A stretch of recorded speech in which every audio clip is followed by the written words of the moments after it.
3 months had passed since the council's announcement. 3 months of change that transformed not just the orphan sector, but the entire station. Hyunwoo walked through corridors that felt different now. Brighter somehow, more alive. The new facility was ready. The station had built a proper orphan sector complex with dormitories, classrooms, a medical center, and most importantly, a real kitchen.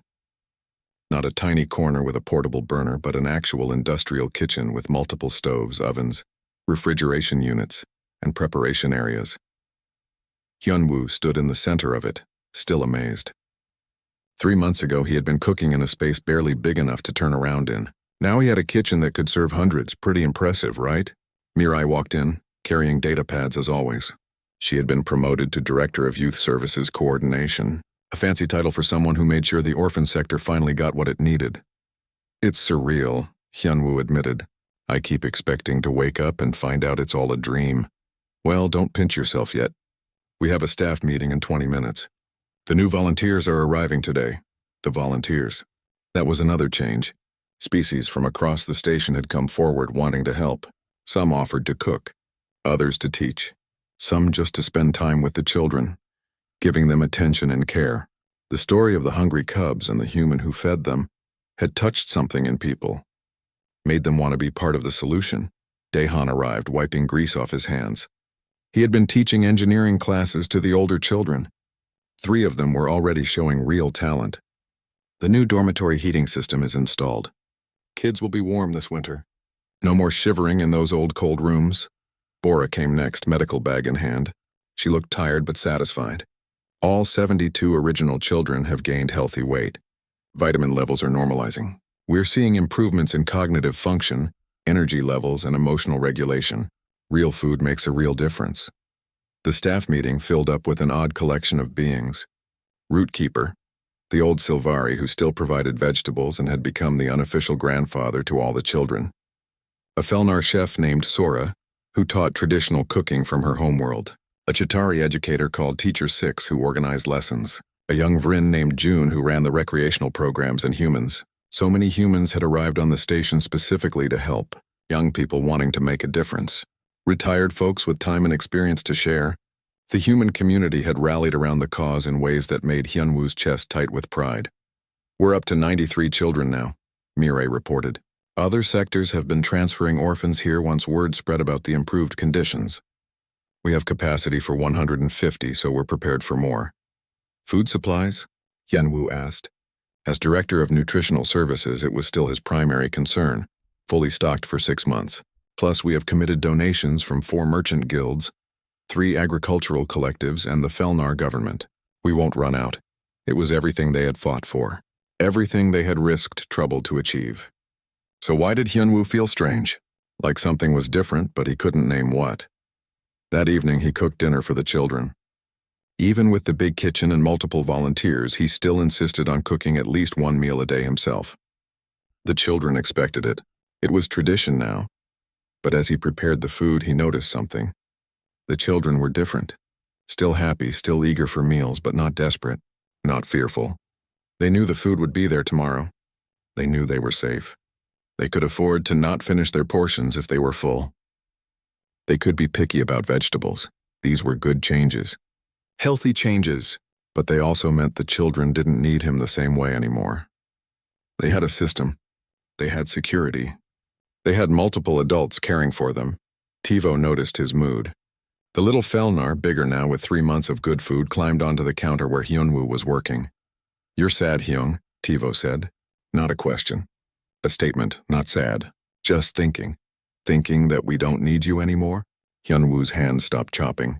How did this child read him so well? We do need you, Tivo continued. But different now. Before you were survival. Now you're family. That's better, family. The word hit Hyunwoo hard. He had grown up in an orphanage, never knowing his parents. He had always felt like he was on the outside looking in when people talked about family. But these children, these cubs from a dozen different worlds, they had become his family. You're right, Hyunwoo said quietly. That is better. Dinner that night was celebration of sorts. The children had been practicing a performance. They had learned songs from various homeworlds and wanted to share them. After the meal, they stood together in the common area and sang, a Felnar lullaby taught by Sora, a Chitauri clicking rhythm led by Skrit, a Vryn water song harmonized by the twins, and then, to Hyunwoo's surprise, a Korean folk song. Tivo stepped forward. We learned this. Mirai taught us. For you, the pronunciation was rough. The melody wavered. But 72 children sang in Korean, a language from a world most of them had never seen, to honor the human who had fed them when they were hungry. Hyunwoo cried. He couldn't help it. Tears ran down his face as he listened to alien children singing words his grandmother might have sung. The other adults were crying too. Even Daehan, who claimed he never got emotional, was wiping his eyes. When the song ended, the children rushed forward. They hugged him, climbed on him, piled around him in a mass of different bodies and species, all saying the same thing in their various languages. Thank you. We love you.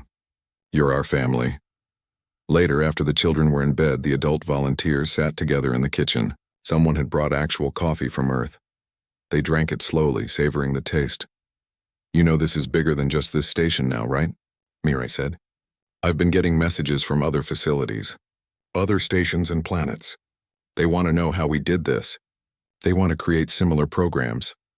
The Galactic News is calling it the Vera model, Bora added. Community-supported nutrition programs for vulnerable populations. Several governments are already drafting legislation. Rootkeeper's rustling voice joined in. On my homeworld, they are creating young forest gardens where orphans can learn to grow food. They call them Hyunwoo Gardens. Hyunwoo nearly choked on his coffee. They're naming things after me? You started something, Daehan said gruffly. Whether you meant to or not. People across the galaxy saw what one person could do, made them think maybe they could do something too.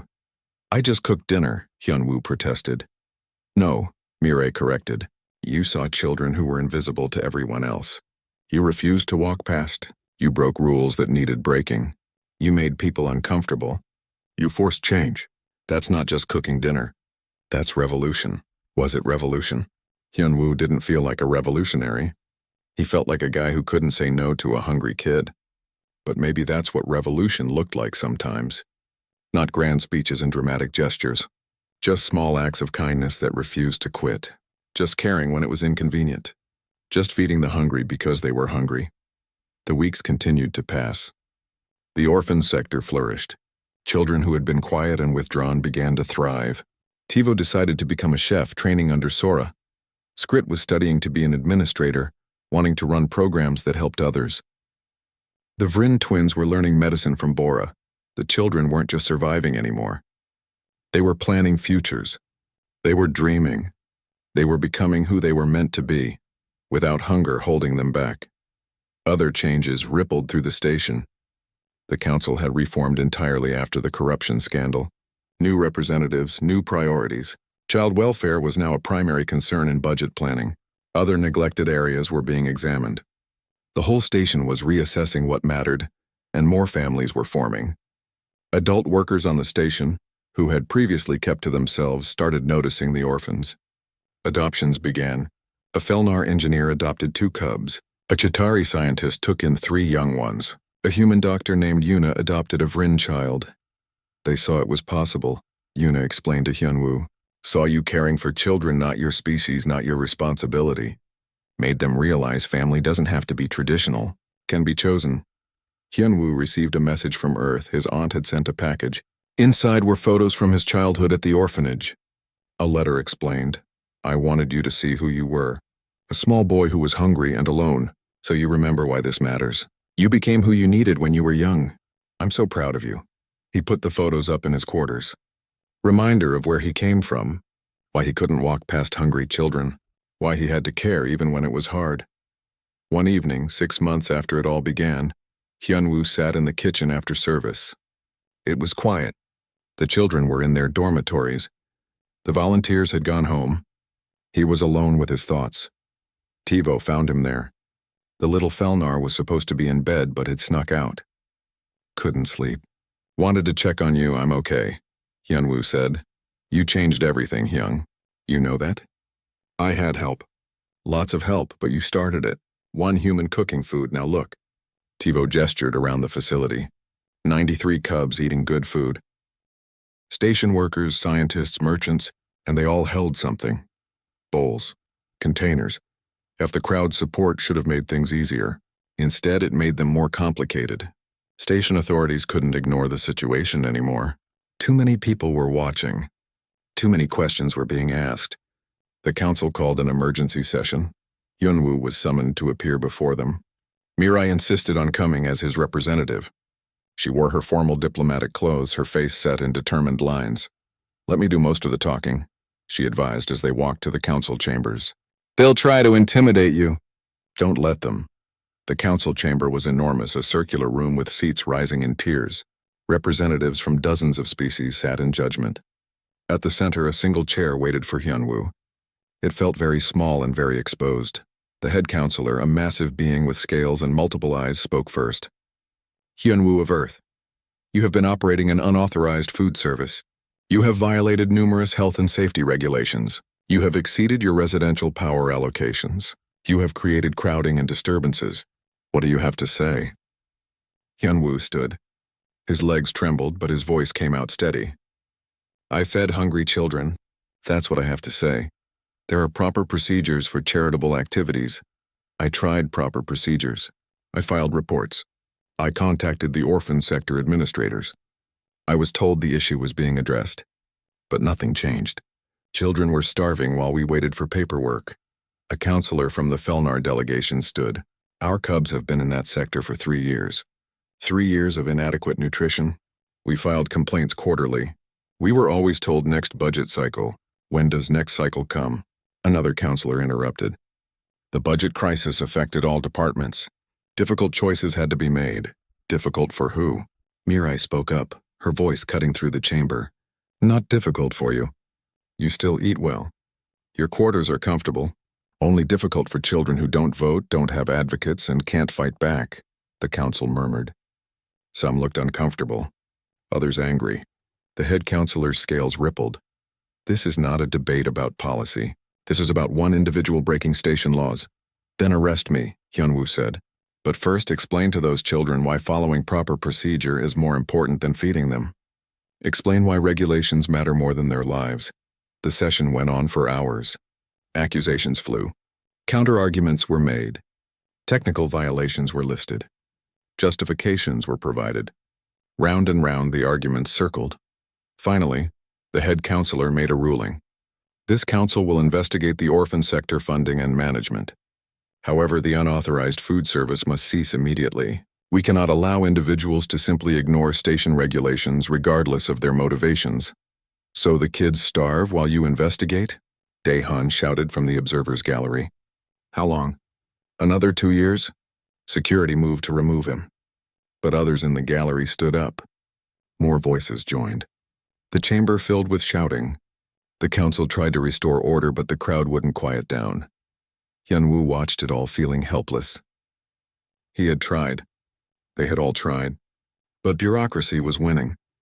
The rules mattered more than the children. Then Mirai stood. She held up her datapad. "I have documentation here. Videos, medical reports, testimonies. Everything that's happened over the past 3 weeks. And as of 1 hour ago, it's been transmitted to every major news network in the galaxy." The chamber went silent. The head counselor's scales turned a darker shade. "You did what?" "I released it all. The images of malnourished children. The reports showing how long this has been ignored. The recordings of today's session. Right now, people on 1,000 worlds are watching. They're seeing how this council treats its most vulnerable. That's unauthorized release of station proceedings. That's illegal. So arrest me too," Mirai said calmly. "But you can't stop it now. It's out there. The galaxy is watching." The council erupted in chaos. Counselors argued. Some demanded Mirai's arrest. Others called for recess. The head counselor tried to maintain control, but the situation had spiraled beyond their authority. Hyunwoo and Mirai were escorted out by security, though not arrested. As they walked through the corridors, Hyunwoo's communication device lit up with messages. Hundreds of them, thousands, from all over the galaxy. Support messages from Earth, donations from the Felnar homeworld, offers of supplies from merchant groups, angry demands for reform from parent organizations across dozens of species. The story was spreading like wildfire. By evening, it was the top story on 3 major galactic news networks. Video of Tivo eating that first meal, eyes full of tears and gratitude. Images of 72 children crammed into Hyunwoo's tiny quarters, eating real food for the first time in months. Medical scans showing the extent of their malnutrition, and the interviews. Mirai had been busy. She had recordings of the children talking about their lives, simple heartbreaking stories. A Chitari cub explaining that they dreamed about food every night, a Vrin child describing how their skin hurt from malnutrition, Tivo's small voice saying, "The human Hyung fed us." He didn't have to. He just did. Because we were hungry, the galaxy responded. The Felnar government issued a formal protest. The Chitari Hive Queen sent a diplomatic complaint. The Vrin councils demanded an investigation. Even species who had no children on Station Vera 7 expressed outrage. How could a modern, advanced station let children starve? More importantly, donations poured in. Credits from ordinary people across 100 worlds. A retired merchant captain sent enough money to feed the orphan sector for a year. A Felnar restaurant chain offered to send chefs and supplies. Organizations dedicated to child welfare demanded access to the station. In his quarters that night, Hyunwoo sat with the children. They knew something big was happening but didn't fully understand. They just knew that today people on other worlds had seen them, had heard them, had cared. "Are we famous?" Skrit asked, mandibles clicking with curiosity. "I guess so," Hyunwoo said. "But that's not what matters. What matters is that people know now. They can't ignore you anymore." Tivo climbed into his lap. "But you still cook for us? Even if you're famous?" Hyunwoo hugged the little Felnar. "Always. That's not changing." But things were changing, faster than anyone expected. The human delegation on the station made an announcement. Ambassador Jinne, a stern woman with ice in her voice and fire in her eyes, spoke to the full council the next day. Humans do not abandon children. Any children? If Hyunwoo is punished for feeding hungry cubs, every human on this station will leave. Our scientists, engineers, doctors, all of us. We will withdraw from every joint project. Earth will reconsider its relationship with this council. It was an ultimatum. Unprecedented, shocking, and other delegations began joining. The Felnar announced similar intentions. The Chitari Hive Queens were called their scientists. Even the Silvari, normally peaceful and neutral, indicated they would withdraw Rootkeeper's services. The council was facing a crisis. Dozens of important projects relied on these species. Scientific research worth billions of credits, diplomatic relationships built over decades, all threatened because they wouldn't feed some orphans properly. But the pressure didn't stop. The children themselves took action. Tivo organized them. 72 cubs from the orphan sector marched to the council chambers. They didn't shout. They didn't protest. They simply stood there in neat rows holding their bowls. Empty bowls. Clean bowls. Bowls that represented hunger and need and neglect.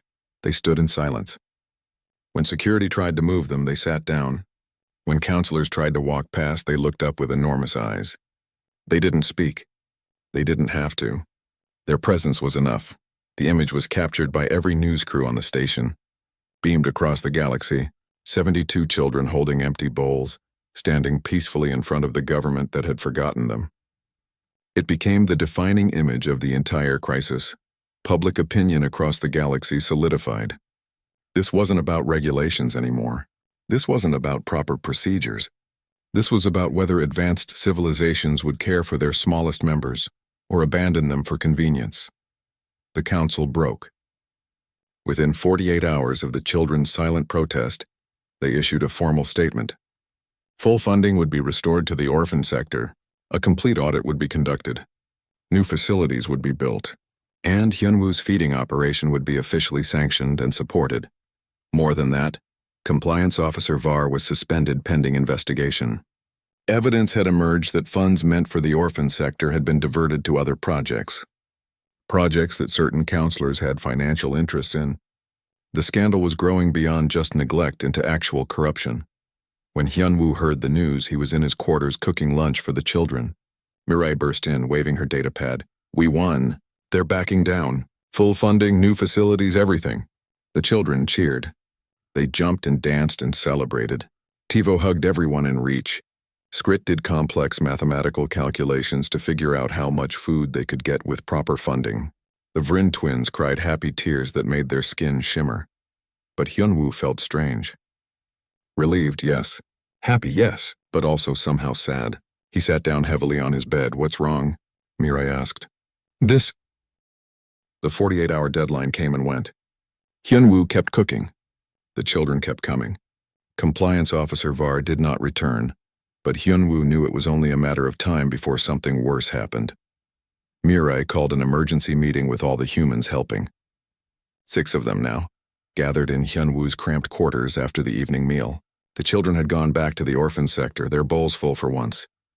We need more resources, Bora said, checking her medical pad. I'm tracking 72 children now, 72. Some of them are in critical condition. They need sustained nutrition, not just occasional meals. Daihan crossed his arms. My cargo contacts can get us more supplies, but it costs money. Real money. We're already pooling our personal credits. It's not enough. What about the hydroponics bay? Mirai suggested. They grow vegetables for the station. Maybe they have excess? Hyunwoo had been thinking about this. I'll go talk to them tomorrow. Worst they can say is no. The hydroponics bay was in the upper levels of the station, a huge facility full of carefully controlled gardens. The air was humid and smelled like earth and growing things. It made Hyunwoo homesick for parks on Earth he barely remembered. An old alien tended the plants. It looked like a walking tree, bark-like skin and leaves growing from its shoulders. A Silvari, Hyunwoo remembered from his station orientation. The alien's translator spoke in a gentle, rustling voice. I am Rootkeeper. You are the human who feeds the forgotten children. Hyunwoo was startled. You know about that? Everyone knows. The station gossips. You are breaking rules to feed hungry cubs. This is good. This is right. Rootkeeper's branch-like fingers touched a tomato plant tenderly. The council cut my budget too. They said I grow too much. But plants do not care about budgets. They grow as they grow. Are you saying you have extra food? I am saying that sometimes vegetables fall from plants. Sometimes containers are miscounted. Sometimes an old Silvari's memory is not what it used to be. Rootkeeper's eyes, deep and wooden, looked at Hyunwoo. Come twice a week. Evening shift. When the supervisors are gone. Bring containers. Hyunwoo felt hope bloom in his chest. Thank you. Thank you so much. Thank me by continuing to feed them. The council cares only for politics and profit. Someone must care for the small ones. Today, that someone is you. With vegetables from Rootkeeper and continued supply runs from Daehan's cargo contacts, the operation became more stable. Hyunwoo's quarters transformed into something between a kitchen and a community center. The children came in shifts now. Morning group, midday group, evening group. Mirai organized schedules. Bora taught the older children about nutrition. Daehan, despite claiming he didn't like kids, started teaching them basic engineering. The children themselves began to change. They had been quiet and fearful at first, surviving rather than living. Now, with regular food, they started to act like children should. They played. They laughed. They argued over who got to help cook. Tivo became Hyunwoo's permanent assistant, learning to measure ingredients and stir pots without spilling. A small Chitauri named Skrit, with a talent for numbers, created an efficient meal schedule. If Group A eats at 7, Group B at 9, and Group C at 11, we maximize cooking pot usage and minimize fuel consumption, Skrit explained, mandibles clicking with pride. Hyunwoo found himself smiling more. Yes, he was exhausted. Yes, he barely slept. Yes, his personal life had been completely consumed by this project. But when he saw Tivo carefully chopping vegetables, or watched the Vrin twins actually play instead of sitting listlessly, or heard the children's laughter echo in his quarters, it felt worth it. But the good feelings couldn't last forever. Station security arrived on a Tuesday morning. 3 officers, various species, all wearing official uniforms. They had scanners and data pads. Compliance inspection, the lead officer announced. We have reports of unauthorized gatherings, health code violations, and illegal food service operations. 20 children were in the quarters eating breakfast. They froze, spoons halfway to mouths. Hyunwoo stepped between the officers and the children. These kids are hungry. I'm feeding them. That's all. That's not all. You're operating without permits. This space is not zoned for food service. You're exceeding occupancy limits. The power usage from this residence has tripled. You're violating at least 17 station regulations. Mirai pushed forward, her diplomatic training kicking in. These children are malnourished because the station isn't providing adequate care. We're filling a gap in services. Then file the proper paperwork. Request funding through appropriate channels. This vigilante charity is not acceptable. We tried the proper channels, Bora said, her calm voice edged with anger. For 2 years people have tried. Nothing happened. Nothing changed. These children were dying slowly and the council did nothing. The lead officer's expression didn't change. I don't make policy. I enforce regulations. You have 24 hours to shut down this operation. After that, we will take action. This is your final warning, the officers left. The children stared at their bowls. Some started crying softly. Tivo's paw grabbed Hyunwoo's hand. You stop now? The little Felnar asked, voice trembling. Hyunwoo looked at Mirai, at Bora, at Daehan. They all looked back at him.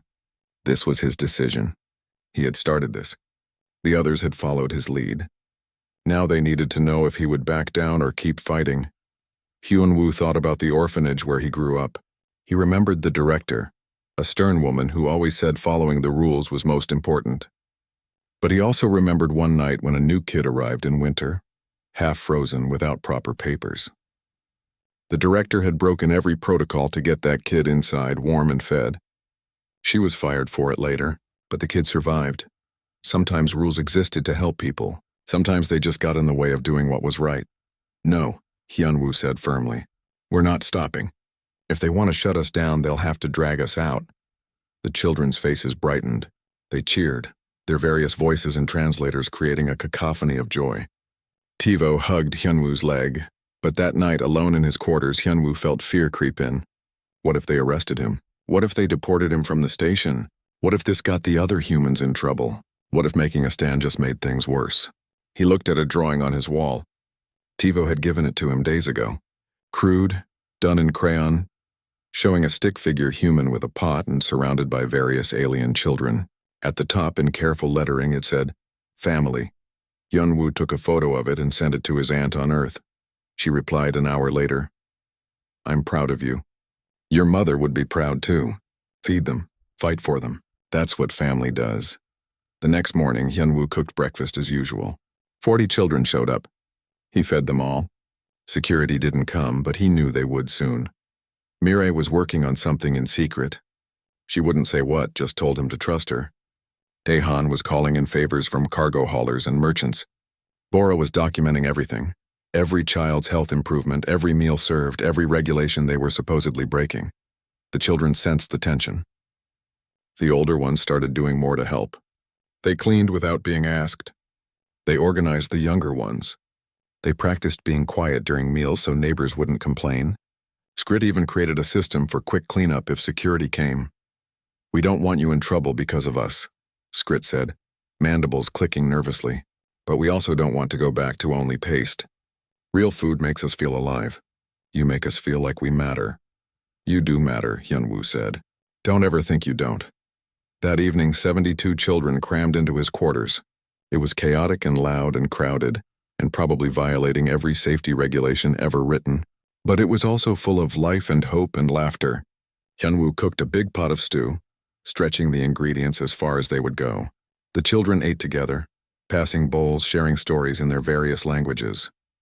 For a moment, Hyunwoo forgot about the threat of security. He forgot about regulations and compliance officers and the possibility of deportation. He just watched these children, these cubs from a dozen different worlds, eating and laughing together, creating community in a place that had tried to forget them. Tivo climbed onto his lap, full belly making the little Felnar sleepy. Hyung, Tivo said, using the Korean word for older brother that Hyunwoo had taught them. What happens if they make you stop? Hyunwoo hugged the small warm body. I don't know, Tivo, but I promise I'll fight as hard as I can. You're not alone anymore. None of you are. Outside in the corridor, he heard footsteps. Many footsteps. Heavy boots. Security was coming. The children heard it too. They went quiet, eyes wide with fear. The footsteps stopped outside his door. Hyunwoo stood up, gently setting Tivo down. He walked to the door, ready to face whatever came next. This was it. The moment where everything would change. Either they would shut him down, or something else would happen. Either way, he had made his choice. He had fed the hungry. He had cared for the forgotten. And whatever happened next, no one could take that away from these children. The door chimed. Hyunwoo took a deep breath and opened it. Compliance Officer Var stood there, flanked by 6 security officers. But behind them, standing in the corridor, were dozens of other aliens. The ventilation system hummed quietly as Hyunwoo dragged himself through the corridor. His muscles ached from 12 hours of crawling through maintenance shafts, fixing broken air filters and replacing burned-out wiring. Station Vera 7 was old, and everything seemed to break at once. He was tired. He was dirty. And he was so hungry. The other workers had already eaten in the station cafeteria. Hyunwoo had tried the food there once, just once. The gray nutrient paste they served tasted like wet cardboard mixed with metal. It kept people alive, sure, but it made him miss Earth so much his chest hurt. 3 months on this station and he still couldn't get used to it. His quarters were small. Just a bed, a tiny bathroom, and a corner that served as his living space. But it was his, and right now all he wanted was to be alone. The door slid shut behind him with a soft hiss. Finally. Peace. Hyunwoo opened his storage locker and pulled out his precious supplies. He had brought them from Earth, packed carefully in sealed containers. Kimchi that his aunt made, dried seaweed, rice, gochugaru pepper flakes. The station allowed personal food items, but they were expensive to transport. These ingredients represented months of savings. He set up his portable heating unit. It wasn't much, just a small electric burner, but it worked. He measured out rice and water, the familiar motions calming his tired mind. While the rice cooked, he prepared the stew. Sliced kimchi, a bit of pork from his freezer-packed tofu, green onions. The knife moved smoothly in his hands. This was muscle memory. This was home. The pot began to bubble. The smell hit him first. Rich, spicy, tangy, and warm. It filled his small room like a hug. Hyunwoo closed his eyes and breathed it in. For a moment, he wasn't on a cold space station millions of miles from home. He was in his aunt's kitchen in Seoul, watching her cook on Sunday afternoons. The station's ventilation system was good at its job. Maybe too good. The smell of his cooking didn't just stay in his room. It traveled through the vents, spreading through the corridors, seeping into other quarters. On a station where everyone ate the same tasteless paste, the smell of real cooking was like a siren song. Hyunwoo didn't notice. He was too focused on his meal. He spooned rice into his bowl, ladled the hot stew over it, and sat on his bed. The first bite was heaven. Spicy, sour, warm, and real. He ate slowly, savoring every mouthful. This was why he worked so hard. For moments like this, a soft sound made him pause. Was that scratching? At his door? Hyunwoo frowned. He set down his bowl and walked to the door panel. Maybe he imagined it. He pressed the button. The door slid open. A child stood there. At least Hyunwoo thought it was a child. The creature was small, maybe waist-high, with fur that seemed to shimmer like crystals. Large eyes, round and golden, stared up at him. The face was somewhere between a cat and a fox. Felnar, Hyunwoo remembered. One of the many alien species on the station. The child held a bowl. A small dented metal bowl clutched in tiny paws. The child said nothing, just stared at Hyunwoo with those huge eyes. Hello? Hyunwoo said in English. His translator implant kicked in, converting his words automatically. The child wore a collar with a translator. It beeped, then spoke in a halting mechanical voice. Hungry, smells good. Please? Hyunwoo blinked. He looked at the child. Then at the bowl. Then back at the child. The little Felnar was thin. Too thin. He could see the ribs under the shimmering fur. The eyes weren't just large, they were desperate. Where are your parents? Hyunwoo asked. The translator collar took a moment to process. The child's ears drooped. No parents. Orphan sector, please. Hungry. Something twisted in Hyunwoo's chest. He knew that look. He had worn that look himself many years ago, standing in the kitchen of the Seoul orphanage where he grew up. Always hungry. Always hoping someone might share. He couldn't say no. He just couldn't. Okay, Hyunwoo said quietly. Wait here. He went back inside and looked at his pot. He had made enough for himself, maybe with a little left over for tomorrow, but looking at that thin child holding that empty bowl tomorrow didn't seem important. Hyunwoo spooned rice into the child's bowl. Then he added the stew, making sure to include pieces of pork and tofu. He grabbed a spoon from his drawer. The child's eyes went impossibly wider when Hyunwoo handed over the bowl. The little paws trembled. For a moment, the child just stared at the food like it might disappear. Then slowly they took a bite. The reaction was immediate. The child's eyes filled with tears. A sound came from their throat, something between a sob and a purr. They ate fast, too fast, barely chewing. Hyunwoo had seen this before too. The eating pattern of someone who didn't know when the next meal would come. Slow down, Hyunwoo said gently. It's okay. It won't disappear. The child tried to slow down but couldn't quite manage it. They finished the bowl in less than 2 minutes. When it was empty, they looked up at Hyunwoo with tears streaming down their furry cheeks. The translator caller spoke again. Thank you. Thank you. Name is Tivo. You are good. You are kind. Thank you. Before Hyunwoo could respond, the child turned and ran down the corridor, clutching the empty bowl. The soft padding of feet faded into the distance. Hyunwoo stood in his doorway for a long moment. He looked back at his own bowl, still half full on his bed. He didn't feel as hungry anymore. He walked back inside, sat down, and finished his meal. It tasted different now. Less like comfort, more like guilt. Why was that child so hungry? Why did an orphan sector exist on a space station full of scientists and diplomats? Where were the adults who were supposed to care for them? Outside his door, he heard soft whispers, footsteps, quiet breathing. He pretended not to notice, but he knew they were there. More of them, waiting, hoping. Hyunwoo cleaned his bowl and pot. He put away the leftovers. He got ready for bed, but sleep didn't come easily. He kept thinking about those golden eyes. That thin body, that desperate, grateful voice saying thank you. He had come to this station to work, to earn money, to live quietly and send credits back to Earth. He didn't come here to get involved. He didn't come here to solve problems. But as he lay in the dark, listening to the hum of the station around him, Hyunwoo realized something had changed. He had opened his door. He had shared his food. And now, whether he wanted it or not, something had begun. Tomorrow he would go back to work. He would fix broken systems and crawl through maintenance shafts. But tomorrow evening when he came home, would there be more children at his door? And if there were, what would he do? Hyunwoo closed his eyes. He already knew the answer. He had always known. Some things you couldn't walk away from. Some people you couldn't ignore, even if they weren't human. Even if they weren't his responsibility. Even if it complicated everything, he would feed them. Because someone had to. And apparently that someone was him. Hyunwoo woke up to the sound of breathing. Not his own breathing. Many small breaths just outside his door. He checked his clock. 5 in the morning. His shift didn't start for 3 more hours. He rubbed his face, pulled on his work clothes, and approached the door. Part of him hoped he had imagined the sounds. Part of him knew better. He pressed the button. The door opened. 12 children stood in the corridor. Different species, different sizes, but all the same in the important ways. They were too thin. Their clothes were worn, and each one held a container. Bowls, cups, even an old ration tin. They stared at him in silence. Tivo was at the front, the little Felnar from last night. The child's translator spoke. Told friends. About food. About kind human. They hungry too, please? Hyunwoo looked at the group. A small insect like Chitari clicked its mandibles nervously. 2 amphibious Vrin children held hands, their skin looking dry and unhealthy.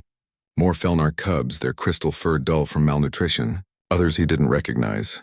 I don't have enough, Hyunwoo said. The words felt heavy in his mouth. Tivo's ears drooped. The other children's faces fell. But none of them moved. They just stood there, hoping. Hyunwoo thought about his supplies. He had been rationing them to last 6 months. If he shared now, they would be gone in weeks. He would be back to eating station paste. The smart choice was to say no. To close the door. To protect his own resources. He looked at their faces. At their empty containers. At their hope. Come in, he said. But it's going to be small portions, okay? I have to make it stretch. The children filed in silently. They sat on his floor, his bed, anywhere there was space. Hyunwoo's tiny quarters suddenly felt microscopic. He pulled out his cooking supplies and started working. He made scrambled eggs with vegetables. Toast on the side. He used every egg he had. He sliced his bread thin. He measured carefully, making sure each portion was equal. It wasn't much, maybe 3 bites each, but it was real food. It was warm. It was made with care. The children ate like Tivo had eaten, fast and desperate. When they finished, they licked their bowls clean. Then they sat quietly, looking at him with identical expressions of gratitude. A Vrin child spoke, its translator translating the wet, croaking sounds. No one cooks for us. Only paste. Every day. Only paste. This is first real food in many months. What about the orphan sector? Yenwu asked. Don't they feed you? Tivo answered. They give paste. Morning and night. Enough to not die. But always hungry, always. The caretakers try, but not enough money. Not enough food. Not enough anything. Yenwu felt anger building in his chest. This was a station full of wealthy scientists and diplomats. How could children be starving here? But he pushed the anger down. Right now, these kids needed practical help, not rage. Okay, he said slowly. I'll cook for you. But you need to understand. My supplies are limited. I can't do this forever without help. The children nodded eagerly. They thanked him over and over, their various translators creating a chorus of gratitude in different mechanical voices. Then they left, clutching their empty containers already cleaner than when they arrived. Hyunwoo sat alone in his quarters. He had 3 hours before work. He spent it thinking. This was already bigger than he could handle alone. He needed help. He needed resources. He needed allies. At work, he could barely concentrate. He kept thinking about those children. Between repairs, he sent a message to his friend Mirai. She was a human linguist working in the diplomatic section. If anyone knew how to navigate station bureaucracy, it was her. They met during lunch break in a quiet corner of the observation deck. Mirai was a sharp woman in her 30s, always dressed professionally. She listened as Hyunwoo explained everything. The orphan sector has been a known problem for 2 years, Mirai said, her face grim. There was a budget crisis. The council cut funding to non-essential services. Apparently feeding orphans properly is non-essential. That's insane, Hyunwoo said. That's politics, Mirai corrected. The species who have children in that sector don't have strong political representation on the council. So they get ignored. Can't someone do something? People have tried. There are reports, complaints, petitions, all stuck in bureaucratic loops. The council says they'll address it next quarter, which they've been saying for 2 years. Hyunwoo clenched his fists. So these kids just suffer? And everyone knows and no one does anything? Mirai looked at him carefully. What are you thinking of doing? I'm already doing it. I'm feeding them. But I need help. How many kids are we talking about? 12 this morning? But Tivo said there are more. Maybe 50 in the orphan sector total. Mirai whistled softly. That's a lot of mouths. Your personal supplies won't last a week. I know. That's why I'm asking you. Do you know anyone who can help? Other humans? Sympathetic aliens? Mirai was quiet for a moment. Then she smiled. You know what? Yes, I do. Let me make some calls. By evening, Hyunwoo had help. Mirai arrived at his quarters with another human, a big man named Daehan. He was a cargo hauler, all muscle and gruff voice. He carried 2 large crates. Heard you're feeding strays, Daehan said. Don't normally like kids, but I hate bureaucrats more. Got your protein bars, dried fruits, and some grain supplies. It's not fancy, but it's food. Thank you, Hyunwoo said, genuinely touched. Don't thank me yet. This is maybe a week's worth for 50 kids. You need a real plan. Mirai set up her datapad. I'm creating a logistics spreadsheet. We need to track how many kids, what species, any dietary restrictions, meal schedules, and supply needs. Bora, our medical officer, is checking what foods are safe for different alien biologies. We can't just feed them anything. That evening, 23 children showed up. Word was spreading fast. Hyunwoo, Mirai, and Daehan worked together. They made a simple stew with the new supplies. The children ate gratefully, and this time there was even enough for seconds. Tivo helped wash bowls. Other children started organizing the group, making sure the smallest ones got fed first. They were adapting, creating their own little system. Over the next few days, the operation grew. Bora, a calm woman in her 40s, joined them. She examined the children and was horrified at what she found. Vitamin deficiencies, stunted growth, chronic fatigue. These kids weren't just hungry. They were malnourished. Some of this is permanent damage, Bora said quietly to Hyunwoo. If we don't help them now, they'll have health problems their whole lives. Hyunwoo cooked 3 times a day now.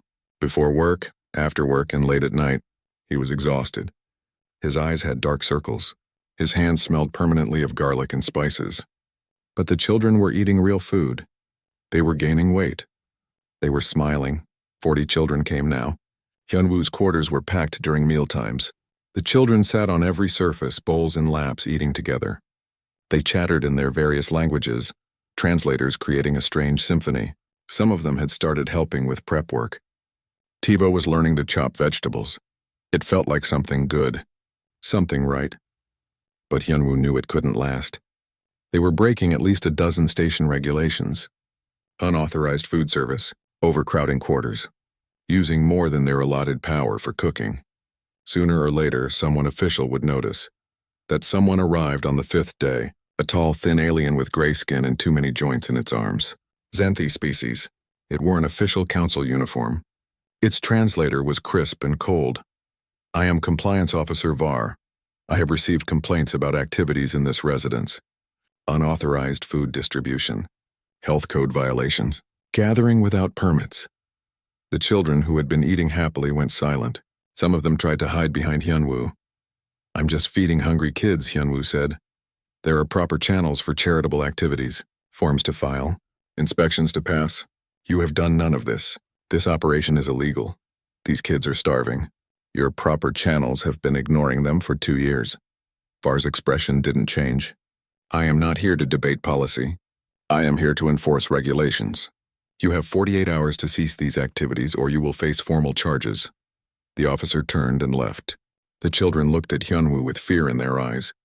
Tivo's small paw grabbed his hand. You stop? The little Felnar asked quietly.